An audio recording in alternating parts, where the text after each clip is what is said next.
এই যে মামা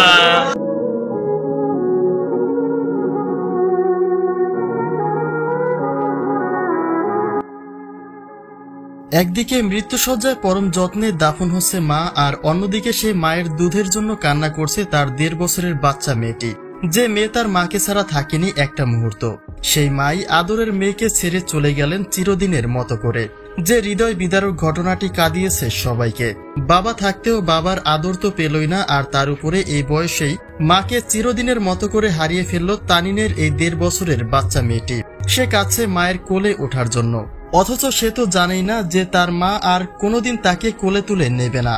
সে এই পৃথিবীর মায়া ত্যাগ করে চলে গেছে। তানিন তার ব্যক্তিজীবনে নানা চড়াই উতরাই পার করে নিজের ক্যারিয়ার দাঁড় করিয়েছিলেন। খুব অল্প বয়সে স্বামীহারা হয়ে তিনি সন্তানদের আঁকড়েই বাঁচতে চেয়েছিলেন। সন্তানদের ভবিষ্যতের কথা চিন্তা করে নিজ কর্মের পথ বেছে নিয়েছিলেন, এবং তার সফলতা এতটাই ছিল যে পেছনে ফিরে তাকাতে হয়নি তানিনকে। যদিও পরিশেষে দ্বিতীয়বার বিয়ে করেছিলেন তানিন, কিন্তু সেই সংসারেও শান্তি মিলেনি তার। এরপরে তিনি স্বামীর চিন্তা বাদ দিয়ে 2 ঘরের 2 সন্তান নিয়ে জীবন নামের দুর্গম পথ পাড়ি দিতে চেয়েছিলেন, কিন্তু সেই যাত্রাও তার দীর্ঘায়িত হলো না।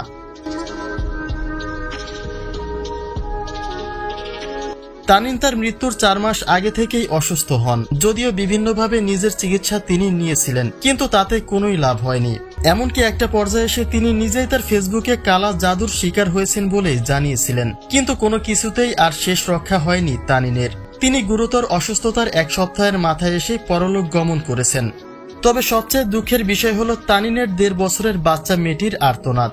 যদিও সে জানে না যে তার মা আর কোনোদিন ফিরে আসবে না, কিন্তু তবুও মায়ের দুধের জন্য কান্না করছে বাচ্চা মেয়েটি, যে ঘটনাটি আসলেই খুব হৃদয় বিদারক।